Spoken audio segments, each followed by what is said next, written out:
is Asinine Radio. This is the weekly music podcast where every week we get into a different band, different artists, and we listen to all of their records. We get into, we listen to all the records and we rank them from worst to best. We try to have a good time doing it. And then at the end, we do our top 10 favorite songs from this particular artist. And we are doing Charli XCX this week. We are doing all of her albums, plus her mixtapes, and several of her EPs, so 14 altogether. Because why the hell not? Why not? So let's go. Oh, my name is Tyler, and way out there, hundreds of miles away, is Jeff. While you're listening, go to Spotify, Apple Podcasts. Give us 5 stars if you're watching on YouTube. Smash that subscribe button. That's what the kids say. So let's get into this. The worst Charli XCX song or album. What do you got? Go.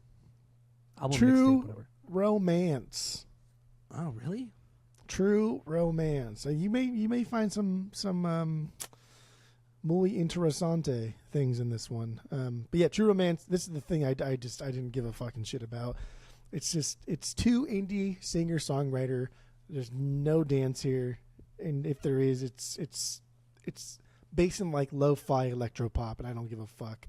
Like, she's hella young, so the record also sounds like it. Like, some of the experimentation is kind of elementary, but cute. I don't think she has a bad record, by the way. I think at worst, it's like, oh, that was a fun listen. I will never go back to it, but it's not bad. This record is pretty uneven. Like, it doesn't flow or make sense as a whole. Some weird dark parts, like backed by overly aggressive 80s, like new wave pop. I don't really get it. But there was a banger on this. The last song, Grins, that one made my top 10. That sounds fun. That's crazy. I can't believe that made your top 10. That sounds good. It's such the outlier on your top 10, too. Such the outlier. That's a banger. All right. So my True Romance. True Romance. My number 14 is her album, 14. That's crazy. Technically, this is her first record. It was an indie release. She was only 14, I believe, when it came out. That's why it's called 14. But this is a very singer-songwriter album for the most part. Very Lily Allen. She sounds a lot like Lily Allen on this record. And maybe that's why you like this record so much, because you like Lily Allen. Do you like Lily Allen a lot? I remember we tried to do Lily Allen a couple years ago on the pod. Yeah. We got through like the first 3 records and we're like, this is just, it's too boring. It's just because I have nostalgia with like one record, and so when you get other records, and even that one record's not great. I just like her, and that record came out at a very specific time, so therefore I like it. Yeah, but yeah, I agree. Lily Allen is very nostalgia based, but when you listen to other records from her, it's just very kind of whatever. But this the 14 record is very singer songwriter. Some electro pop stuff on here, but nothing like the later albums, as we'll come to see. But it's very like amateur, and it makes sense. She's a teenager, you know. But she does a lot of this shit. She does a lot of this shit herself, which is really cool. You missed a few of my coughs, but I know I just caught that one right there. Jeff is tallying how many times I coughed. I was gonna stop, but right then you just said something right now, so. But I just saw you pretend to write. But anyway, 14. I don't think this is a very good record, and I get why it's not on like the big streaming platforms, because it's not indicative of her sound. But there is one song that's like a beyond fucking banger, and it would have made my top 10 list, and it's Francesca. The first song, the opener, like this song came on, I'm like, this is fucking incredible. Why is this album not on Spotify? And then after this, it's nothing like this song at all. And so that was a little bit disappointing, but otherwise, no, that song is such a fucking beyond banger. But 14 is my number 14. What do you got for 13? Go. 13, 12, and 11, I just noticed are all from the same year. Heartbreaks and Earthquakes. That was a mixtape in 2012. Yeah. That's funny. Yeah. 2012, I guess I did not like her in 2012. This is just, it's whatever, dude. These next 3 I'm going to say the same thing. It's canon, so we ranked it. That's it. Yeah. Yeah, some of these I don't have a lot of notes for, especially the mixtapes and EPs, because she has 4 mixtapes. That's a lot of music. But yeah, so, and also her first album came out in 2008, you know, the 14 album, and then 4 years later, it wasn't until 4 years later where she started putting out the mixtapes and her first like major label debut, I guess. But yeah, anyway, 13 for me, Super Ultra, second mixtape from 2012. I just thought this one was boring, not bad like 14, but it was just, there's nothing memorable off of Super Ultra. That's all I have. I just think it was just extremely boring mixtape.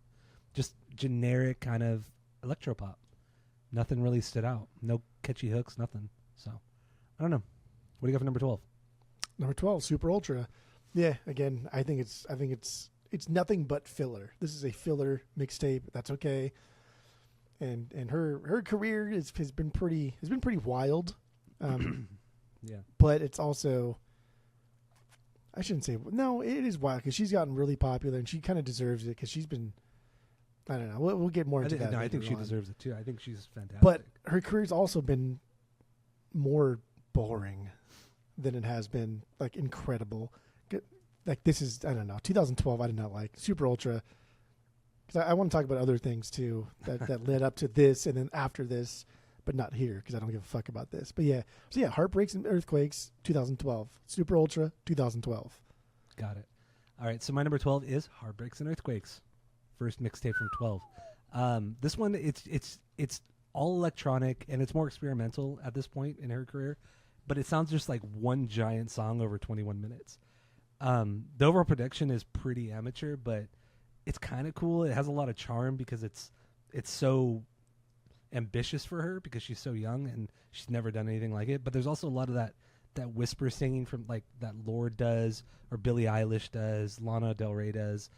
That whisper singing is just, it's cool at first, but man, it just gets so tiresome like quickly. So yeah, Heartbreaks and Earthquakes. I have no banger off this one. It's a fine. That's okay. Tape. So what do you got for number 11? We're slogging along. And the other 2012 EP. Got to write that one down. You're the One. You're still the one. Oh, I hate that song. There we go. Mark that one down. You're the One. That's another EP from 2012. Like all three of those from 2012, I just did not like. Yeah, I get it. Atmospheric electronica. Don't care. It's not my jam. Not my vibe. I like the bones of these songs because I think like they're there. Like the template is there. I can't help it. I'm running out of fucking ink. There's only really two songs on this, and they both have like massive potential. I just think they just needed a lot of fine tuning. You're the One, EP, whatever. Moving on. All right. My number 11 is, wait, we're on 11, right? We are on 11, yes. Yeah. So 11 yes, is also You're the One, EP from 12. It's just two songs, really, and then the remixes. You did not like that year, huh? Yeah, that year was not very good. And honestly, the two songs on here were on the True Romance record, so it makes sense. So yeah, that's my number 11. You're the One EP. So what do you got for number 10? Where did I put? Oh, there it is. Number 10, Charli. Yeah. Charli Bet May. This one was it was fine.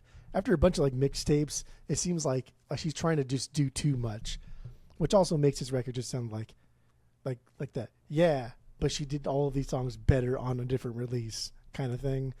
It's got this overall kind of sad undertone to it, but the songs just aren't very exciting, even if they are sad. I think it's just kind of boring. Okay, that's fine. It's just kind of boring. So my number 10 is True Romance, her first like official record. It has some good pop and electro pop songs on here. The beats are really cool, but there's not really a lot of hooks. Like they're just kind of, the songs go on and on.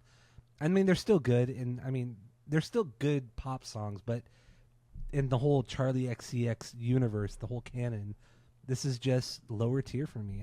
I don't, nothing really stood out outside of the song Black Roses. That song's pretty cool, but yeah, nothing. Okay. It's a debut record from a girl who, I don't know, just hasn't linked up with the right producers at this point. So that's what it comes down to. Stinker for me is what I like.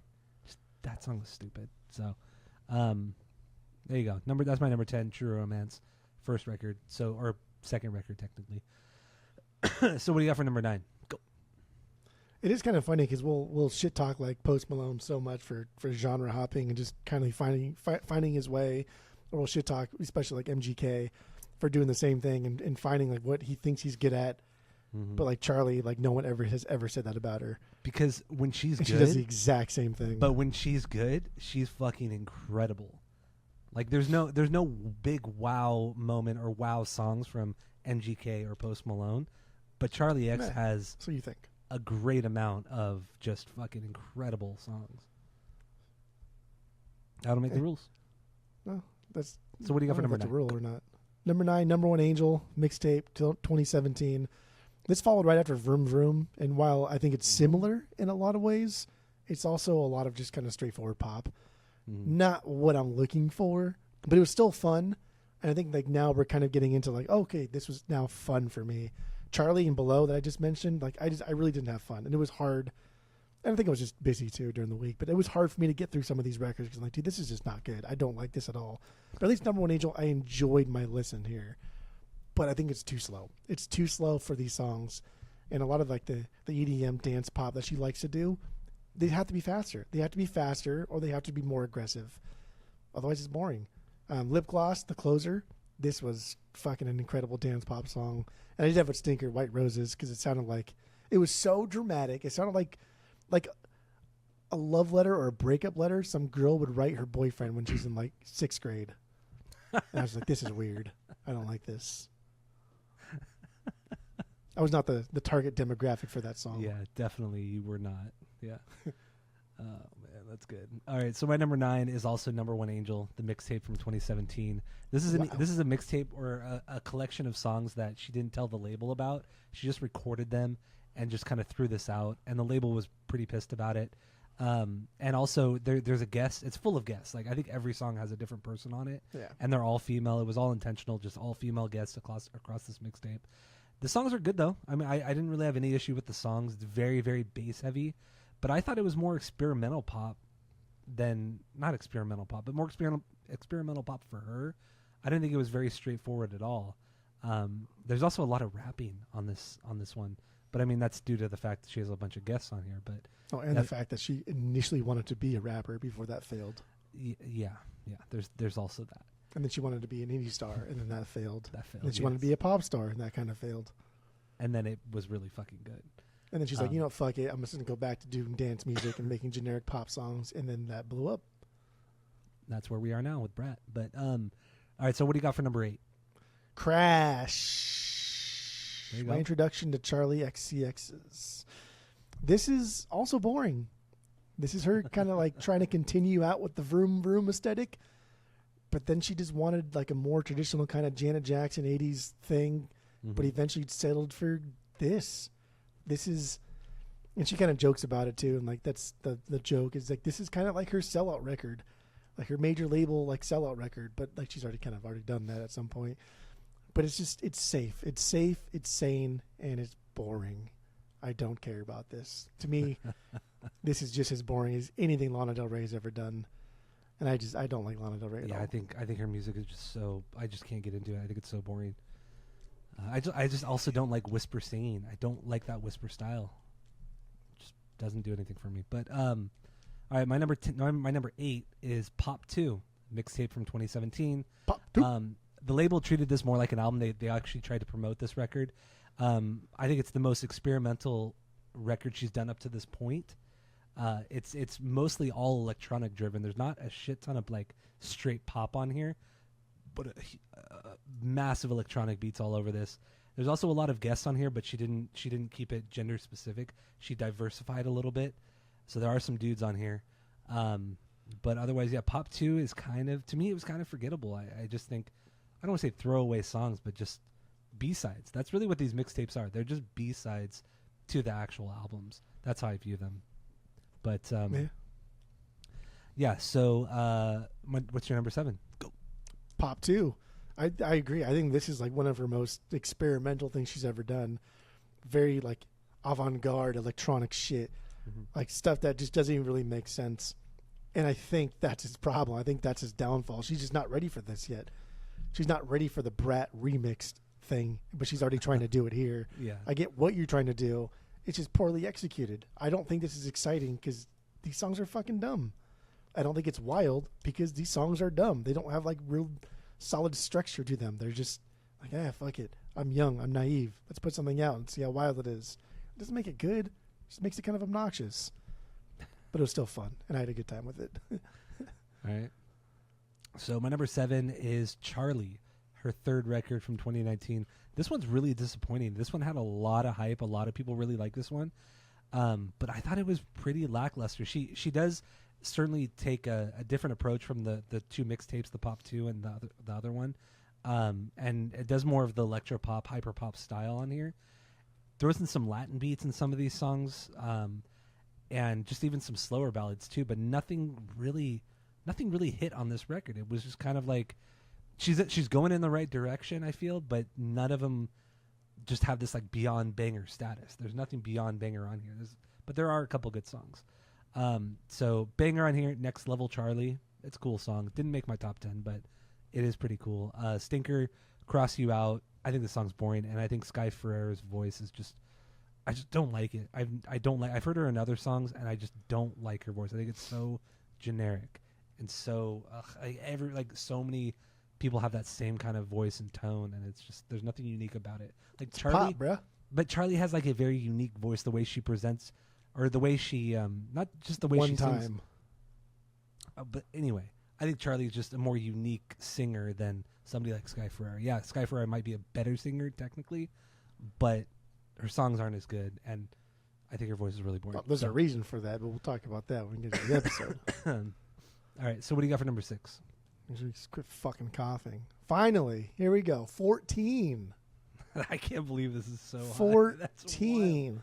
Dude, I really did so like this boring. a lot. It was so I oh like my this. God. Dude, this is so emo. This is so pop punk of our generation. Like, yes, I can tell that there's endearing songs on here that she was trying to hearken like Fiona Apple or Regina Spektor.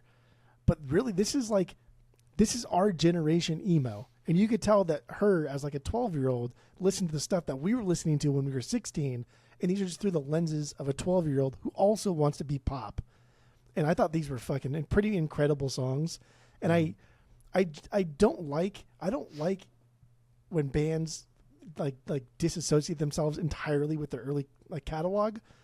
Like, I get it if you're embarrassed of it or if you put it out because the label wanted you to, like, whatever. But if fans do like it, and there's a lot of people that do like this record a lot, and for her to never press it, to release it, or to sing about it or talk about it, it's just like, dude, come on, man. Furthermore, the fact that like she genre hops so much and like she writes us off, it's like, dude, fuck off, okay? Like, you found what works for you, and it's fine because it's already been tried and true. She's doing nothing new, but you found what works for you. Don't disassociate yourself with this. This is solid like emo writing.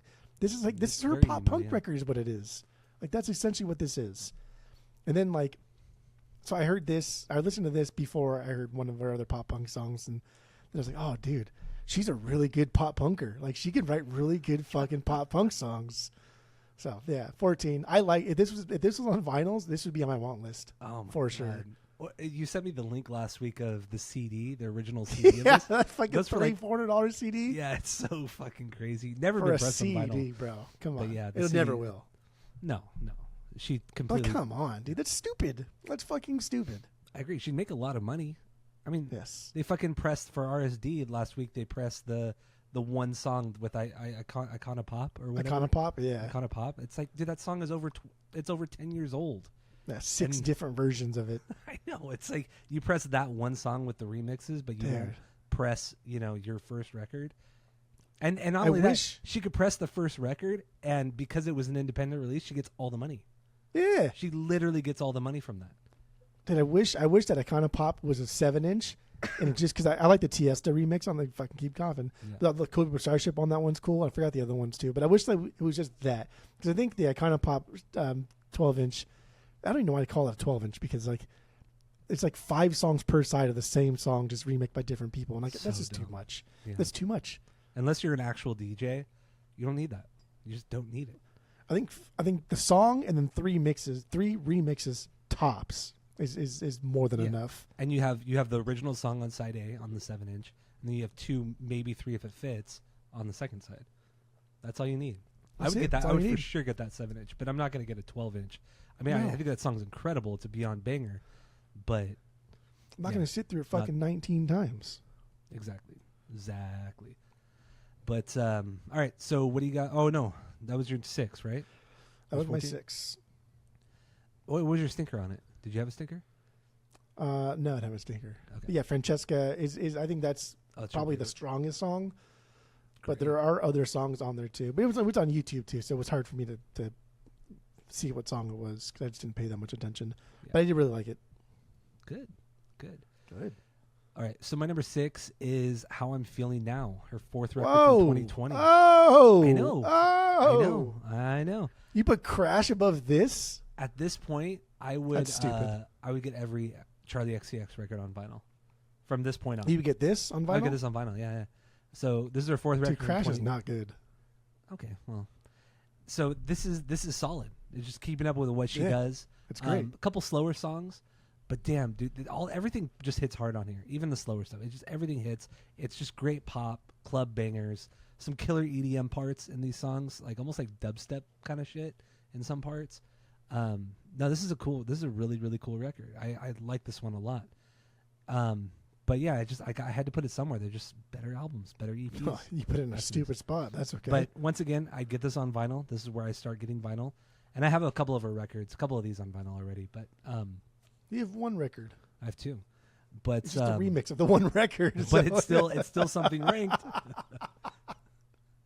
It's because I haven't. Well, I mean, anyway, I'll get into it later. But yeah, How I'm Feeling Now, my number 6. Banger is Anthems. The song's fucking amazing. Just the anthems. Yes, the Good Charlotte cover that she did. Stinker is Enemy. Just kind of like a whatever slower jam. Don't really care. But How I'm Feeling Now, cool record. It's my number 6. What do you got for number 5? Go. Damn, that's crazy. Crash is not fucking better than that. I'm sorry. That's just you are wrong on that. You are wrong. You're dead wrong. I don't dead make the rules. wrong. I don't make the rules. I'm not saying it's a rule. I'm just saying you're wrong. I'm saying that your rankings are as usual. But here we are again. We've talked about this before. We'll probably talk it again after this. But your rankings are fucking stupid and they're wrong. Such a boring take, but that's okay. Yeah. Well, I mean, better than a dumb take. 5, Sucker. Sucker. Okay. Sucker. Right. Massive step up from her first record. Like, she already sounds confident in her style, her direction. But it's also just isn't what you would think. It's riddled with punk influence. There's a lot of pop punk energy coming through. It's a guitar-driven Charli record more than it is like an EDM masterpiece. And people hate this record. And like that's what really got me the most. That's fucking wild. That's what really upset me more than maybe more than anything else in her discography was that people hate this record so much. And I just no, dude.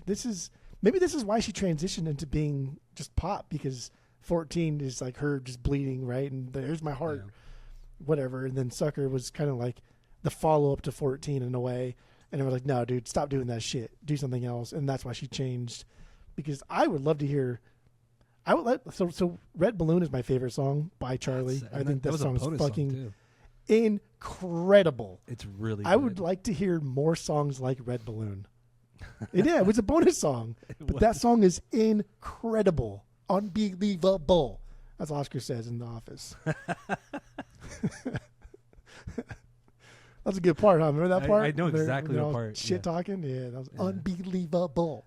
And only that part sticks out so much in my mind because that's how my dad talks sometimes. Whenever he gets like super like pissed off or super it's excited. So dramatic. It's so dramatic. And he'll sometimes do the clapping thing like unbelievable. Oh, it's so good. It's so annoying, but that's how he's always been. So it reminds me a lot of my dad.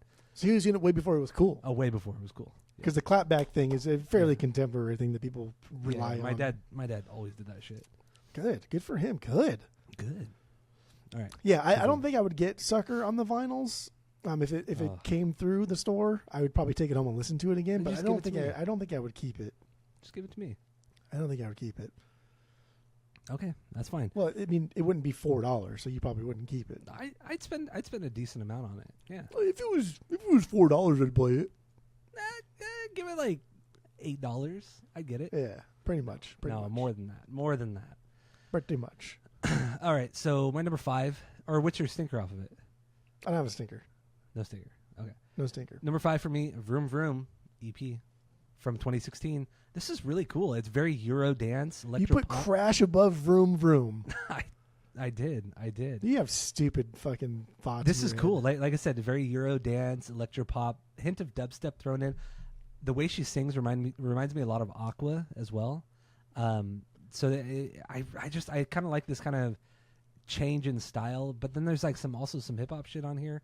I thought this was a really cool EP. I would get this on vinyl. I don't think they ever pressed it. Actually, I don't know if they did, But Banger is the title song, Vroom Vroom. I think this is a killer EP. So, course. what do you have for number 4? But the girls. Number 4, Vroom Vroom. Pretty much, there's only a couple outliers here between us. I think 14 is a big one, and then Crash. I think you missed the two biggest the ones, mark yeah. with Crash. Yeah. At least like 14, it makes sense that I like 14 because it's very emo. It's very stupid. pop punk at that era. You better have some good fucking reasons for liking a boring record like Crash. But yeah, Vroom Vroom is number 4 for me. Yeah, dude, right off the bat, banger shit right here. There's so like what's cool about this is not just like straightforward aggressive like pop, like Euro pop. There's a lot of trance to this. Like Paradise, that song, fucking heavy trance vibes to it. Like, this girl knows her dance music. She knows her electronic music. I do wish some of the parts were a little bit heavier, but that's like my only complaint here. I think this probably would be vinyl worthy if it's ever been pressed. I would probably keep this because yeah, it was fucking dope. And the title track, dude, when she says vroom vroom and like the arrangement has the sound underneath, like the vroom vroom thing, Yeah. like what's going on here, bro? I also love when it drops back into that main synth line, that doom doom doom doom doom. Oh Dude, my it's god, crazy. It just It's that pause crazy. and then back into that main line. It just makes me smile. I love it. Yeah, Just it's hits that fucking spot. good. Yeah. Man, it's fucking good. All right, so my number 4 then is Crash. There you go, 5th record from 2022. This has a very like mid 80s, early 90s pop sound to it with a ton of EDM. I know I normally talk shit on this style of music, but for whatever reason, there's something about it when she does It's it on boring, this record. and you like boring music, No, I and don't. therefore you like this record. I think the songs are really great. I think the melodies are solid as hell. This one just really kind of really got me. It really got me this week. And mind you, this is the first time I've ever listened to it this week. This is her safe brat. This is a I brat would was say, safe. I don't think it's It'd like be anything this. like Brad. I think it's not like Brad at all. It's I think it's a way safe more melodic. brat. It's just way it's a safe brat. Oh my god. Like that. Did you not listen to any of those 2 records? I did. Brat's over the top and wild and experimental, and she pushes boundaries. Crash is the same thing except safe in all of those aspects. Yeah, and that's fine. There's nothing wrong with that. Yeah, but it's not nothing wrong. fucking top 4. Well, That's it silly. is. It is top 4 because I No, put it's it at number not. 4. I don't make the rules. I know you don't. 3 out of 3. Live, laugh, love. I'll die in this hill. So my stinker is Every Rule. Really nothing wrong with it. It's just a slower jam, so I had to put it. Something you don't make. Dude, I know. Neither do you. So I know banger, you don't. banger is Big for You, from Crash. But I like this record. Once again, I get this on vinyl. I think it's solid. So, what do you got for number 3? Go. Number 3, How I'm Feeling Now. Feeling now, how I feel about you now. Miranda Cosgrove. Do you remember when you were driving home last time from my house, and I told you to listen to that Miranda Cosgrove song on the way home? I think so. Yeah. Whatever. The song was good. I think objectively, this might be her best record. Like, this thing was written during the pandemic, and the songs are like all about it. Wait, what album? How I'm Feeling Now. Oh, okay. I know how I feel But you're not about you singing now. the Charlie song. No, it was a Miranda Cosgrove song. I just like saying Miranda Cosgrove. She set herself a limit of 6 weeks from start to finish to bang this one out, just to see if she could do it. And like, not only did she accomplish it, but she fucking slays it. It's like this dreamy bedroom pop thing mixed with just frustration and angst and isolation and sadness. But it's also still really fucking catchy and sad. What's also cool is this record is like still her, right? It still has that pop shit that we like, but it's just more subdued. It's more chill. It feels, I mean, like, dude, the pandemic was something for the history book. Something we'll talk about in 100 years from now. Like, what the fuck would happen to them? What were they thinking? And like, but this is how we all felt, like all over Earth. Like everybody felt this same way. And you listen to this and it brings us all back to a very specific time. But you don't have to be alive during the pandemic, right? To kind of like understand, like, we don't need to be alive in World War II to understand how a soldier feels. Like, this is cool. There's some psychedelic elements to this on some of these songs to give it like a little bit of texture. But overall, I think this is a great output. This could be number 1. I don't know. There's no way he could beat Brad, but this is really, really, really, really fucking good. Like, I'm really, really impressed with this. Two songs from this record made my top 10. No, yeah, 2 songs. C 2.0 and then Pink Diamond. But C 2.0 is that song's unreal. That should have been on your top 10, but I think that you may have glanced over it. You're listening to too much bullshit. That's why you didn't put it on your top 10. All right. So my number 3 is Sucker, second record from 2014. Yeah, you're right. I don't know why this one gets, I don't want to say hate, but it's so kind of divided. People don't recognize this as like a real Charli record. But damn, dude, these songs are fucking incredible. Some incredible power pop songs, pop rock songs on here. There's some good shit, some incredibly catchy hooks all over this record. So originally when she went to go record this record, she did a whole punk album, and then come to find out she's like, I didn't really like this, so she scrapped that entire record, started from scratch, and that's what we got with Sucker. But yeah, she had like much more of like a Weezer kind of thing in mind. She was very into the Hives, so she tried to kind of take influences and inspiration from those bands, and she even co-wrote a song with Rivers from Weezer. And damn, dude, this record is so catchy front to back. I really have no stinkers, but the weakest song is the one with Rivers, the Hanging Around. I think that one is just so. It's just a Weezer song from like Ratitude or from fucking Hurley or something like that. That's just what it sounds like. Dude, both good records. I mean, no, they're great records, but it's like I don't want to hear that on a Charli XCX record. She's done so much better on this record.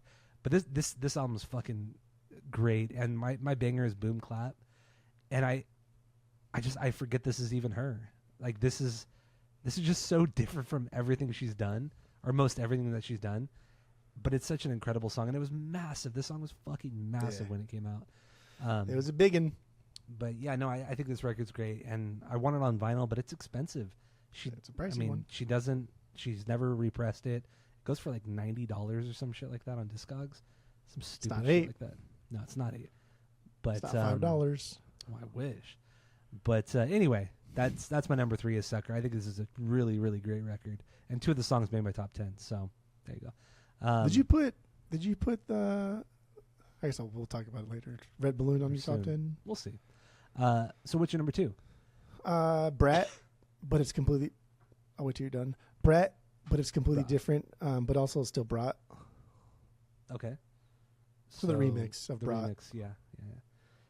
I mean, that's my number 2 as well, and we'll get more into that on the main episode, as well as the actual Brat record, because that's what we do. People listening for the first time, we break down one of her record or one of the band's records, and we just get into the music, lyrics, how it's made, and everything in between. So we'll get into that. Go listen to it. Yeah, don't be a little bitch about it. Don't be like, you're so ableist. What if I want to listen to all our records? Like, fuck you, dude. Shut up. Exactly. I don't know what any of that's supposed to even fucking mean. It means nothing. So yeah, Brat remixes, and then Brat is my number 1 as well. But yeah, we'll get into that. So thank you all for listening. Go to Spotify, Apple Podcast. Oh, actually, forgot. Top 10. We literally just talked about this. Top 10 Charli XCX songs. What do you got? 10-1 for you. Go. Grins from True Romance, we talked about earlier. Yeah, definitely like the most outlier-y song on my top 10. And then from Brat, I might say something stupid. Everything is romantic. I like her little fucking slow jams. I think they're you do. Kitschy and fucking good. Pink Diamond from How I'm Feeling. Von Dutch from Brat, fucking banger. And then we get into like just like beyond banger territory here. Just insane songs. Vroom Vroom number 5. C 2.0 from How I'm Feeling. 365 from Brat, and it's completely different. Guess featuring Billie Eilish from Brat, and it's completely different. And my favorite song, maybe not her best song, but just my favorite fucking song, the song that like truly blew me away, the song that I just could not even fathom that it was written by anybody, is Red Balloon. It's a good song. That's a good song. Fucking shit! I cannot even like explain to you how I was enamored all week. Just like, oh my god, I can't believe that's your number 1. Your favorite song can't believe is a bonus song from Sucker. My favorite song's a pop punk song. Like, that's not surprising.